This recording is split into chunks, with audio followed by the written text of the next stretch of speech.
Tayang person ay busy na naman dahil po kahapon ay malakas ang hangin. So may kasama siyang buhangin. So actually, dalawang araw na malakas ang hangin. Tapos kahapon lang may kasama ng buhangin. Ngayon, pumasok dito sa loob ng bahay. Tapos kinahapunan, umulan naman. Ang maganda kasi umulan siya. Huminto yung pagdaloy ng buhangin kasi nga umulan. Kahit mahangin, walang natatangin na buhangin.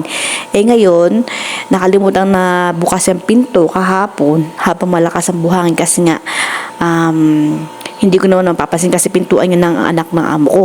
Kung saan siya natutulog sa may side na yan, sa may kabilang pinto niyan, doon yung kwarto niya, doon siya natutulog. So, dahan-dahan lang po ako nagbaldeho niyan para po hindi ko po siya mabulahog at magising. Kasi nga po, kwarto niya po yung kabila. So, kailangan yan dahan-dahan lang. Kaya napapansin niyo yung kilos ko hindi mabilisan. Kung ako lang po, bibilisan ko yan para matapos agad. Kaya lang kasi nga may natutulog. Kaya ayoko naman maggising ng tao na natutulog. Baka magalit sa akin. Kaya dahan-dahan lang po yung kilos ko para lang po matanggal lang po yung mga buhangin na pumasok sa loob ng bahay. Actually, dalawang pinto yan. Puro buhangin. Pati po loob ng bahay, medyo may konti-konti. Ginawa ko niyan pagkatapos ko maglinis ng kabilang pinto, tapos yung sala tsaka kusina, ayan, pumunta na po ako diyan para po baldehuan kasi nga tulog pa yung anak kaya hindi pwedeng mabilisan, dahan-dahan lang. Kung hintayin ko siya magising, baka gabi pa magising, gabi pa ako makapagbaldeho diyan.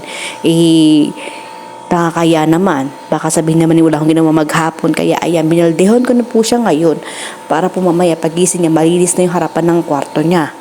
Yan, hanggang labas po yan minaldehuan ko at ay napakarami po talaga ng buhangin. As in talagang umulan po ng buhangin ngayon. Hindi naman umulan. Bali natatangay lang po talaga siya ng hangin. Kasi po mahangin nga po. Sobrang lakas ng hangin, parang ipo-ipo.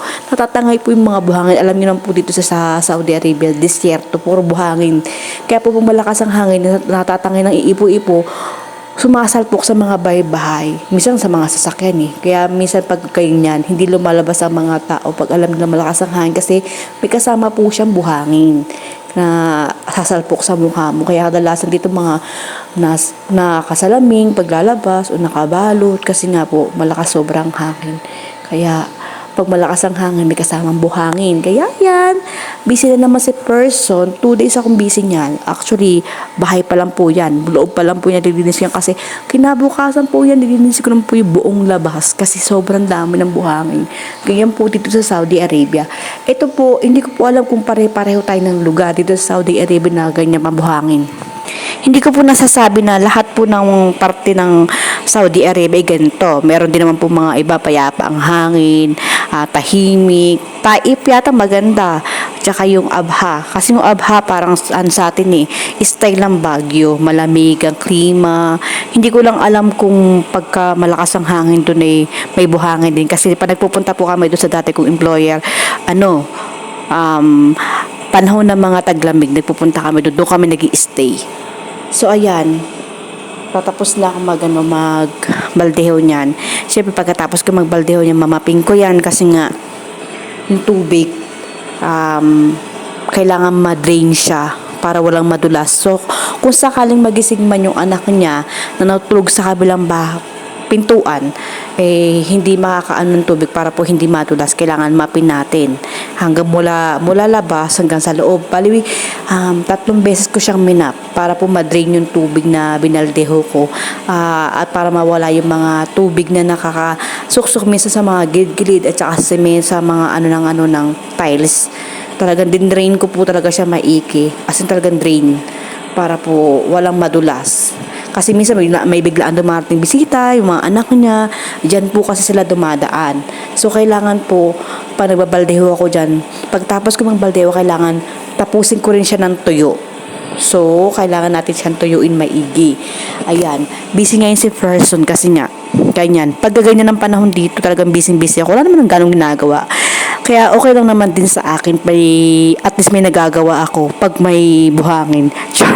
Gusto talaga may buhangin. Hindi ko naman gusto may buhangin. Talaga lang pagka panahon ng ganyan, busy lang talaga ako at ako'y mula sala, kusina hanggang labas, nililinis ko kasi nga pinapasok ang buong bahay namin ng buhangin. Sa sobrang lakas ng impact ng lakas ng hangin, umiimpact sa loob ng bahay ng employer ko. Pati po buhangin pumapasok. Minsan parang kala mo ulap ng mga buhangin dito eh. Kaya minsan, hindi ko na namamalayan. Minsan pagising ko, ano yun, parang mayroong pulbos sa mukha ko. Yung pala, ayun na yun, alikabok ng buhangin. Kasi minsan, gabi siya dumadali. Minsan madaling araw, bigla marinig mo, yung pala, ihip ng hangin na malakas. Parang ipo-ipo.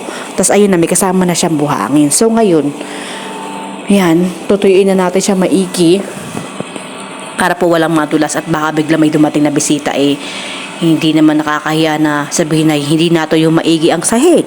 Ay ako nadulas. O diba, at least tuyong-tuyo siya. Walang madudulas. Ayan, busy sa person talaga. Busy-busy yan. So, ayan, tapos na tayo mag-map. O, pahinga na tayo, ha?